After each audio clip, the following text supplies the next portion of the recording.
right, runners, let's talk about cadence. So you've probably heard about this before. So cadence isn't the same as pace. Pace is how fast you're running. Cadence is how quick you're pulling your foot up from the ground. So we normally measure cadence by minute, and the goal with us is 180 per minute, so 90 per foot per minute. And why 180? So in order to use muscle elasticity, we're looking at that 180 baseline, and that just comes from research. So 180 is just to give us a baseline, like I said, and the average running cadence is about 160 to 165. So I encourage everybody to ease into cadence training. So I encourage using a metronome. And what happens in the beginning, so for example, I was that runner. When I first started training pose with pose method of running, I was about 160, 165. And my running pace, by the way, was about an 8 to 8:30 pace for racing. So I wasn't a slow runner, but my cadence was too slow. So what happens then when your cadence is too slow? It means that you are spending more time on the ground than necessary, and you're using too much active muscle contraction. It's like if you put a weight on your ankles and you were like lifting weights almost instead of just using elasticity. And what's amazing is not only are we wanting to use elasticity, we want to use a specific elasticity called rebound. And rebound is where your foot, this is really neat, your foot, so it starts with gravity. So gravity plus ground reaction force plus muscle elasticity. So those three things, which are, by the way, gratuitous, I'm going to talk about that. That is your top three action, like free force, if you will, for your run. And then 10% active muscle contraction. So what you want to do is train your foot that when it drops on the ground and your body weight drops on top of it, it pops up using what's called muscle elasticity. And so again, this is a combination of gravity, ground reaction force, and muscle elasticity. And then at the very end, it's you doing a tiny little pull. So in order for that to happen, and that to happen every single time that you pull your foot up, you have to train it.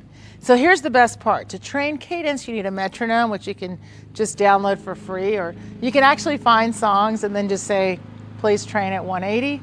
And then I give you guys drills. I'm a big fan of drills. So that's why I got this. So you can just turn something on, turn a song on, you can put on a playlist for 180 and just start to feel what 180 is. So again, you're just feeling, when you hear the beep, that's your cue to pull up. Up, up, up, up, up, up, up, up, up, up, up, up, up, up, up, up. Now, something to keep in mind is that, especially if you're a 160 to 165 runner, 180 in the beginning feels crazy, right? Because if you've been running at 160, 165, then 180 really does seem fast. And then what's wild is once you are using muscle elasticity, then you realize 180 doesn't seem fast, and your top speeds, when you run faster, you'll start running like 190, 200 even, like in intervals. So fast cadence is really good. And what happens is as you run faster, so if your body weight's, if you're falling more, then as your body weight travels forward, your foot will pick up quicker. It's a natural response. It's really neat. It'll pick up quicker, it'll pull higher, and those are all responses of the hamstring. Another thing I like to do to pick up cadence is use a band. So a lot of times you'll see these and people will do things like clams or crab walks or things like that. I use them to actually practice one, elasticity. So like hops with these are really good because you can feel that rebound. This is the rebound, because rebound is different than jumping. Jumping has a start and a stop. Like I want to jump up to make a basket, or I'm going to jump up onto this plate, or I'm going to jump off onto the ground. So there's a stop. With a rebound, there's no stopping. You see? This is rebounding, and this is what you want for running. It's to be able to just be in a constant state of rebounding and then just shifting your body weight. So if I'm on, see?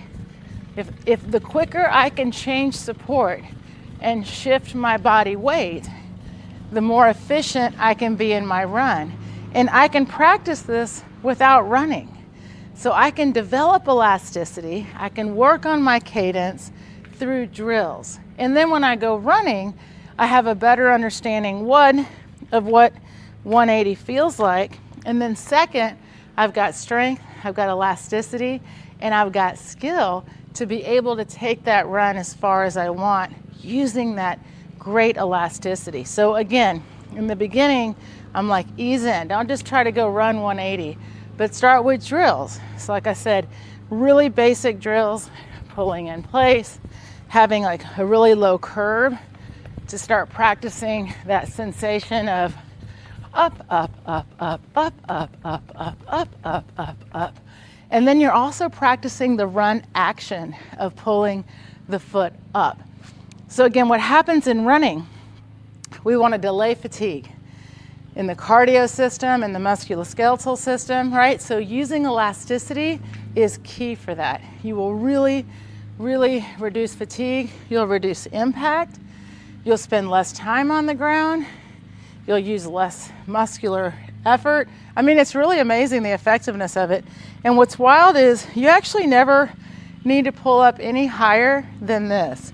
So for rebounding, for practicing the pull for elasticity, we use, low bench. I'm not telling you to jump really high, I'm trying to help you feel that up, up, up, up, up, up, up, up, up.